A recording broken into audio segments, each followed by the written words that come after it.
Title: Ghost, Mysterious Spirits of the Unseen. Meaning: today, we're delving into the word ghost. A ghost is often described as the spirit or soul of a deceased person that is believed to linger in the physical world.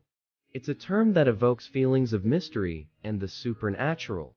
Pronunciation: pronouncing ghost is straightforward, ghost, with a soft G and a long O. Use in a sentence. For example, many cultures have legends and stories about encounters with ghosts, which continue to intrigue and terrify people to this day. Importance: ghosts are a part of folklore and beliefs in many societies, serving as a reminder of our fascination with the unknown and the afterlife.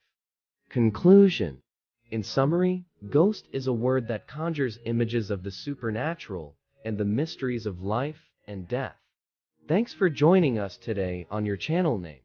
If you found this information helpful, please give it a thumbs up.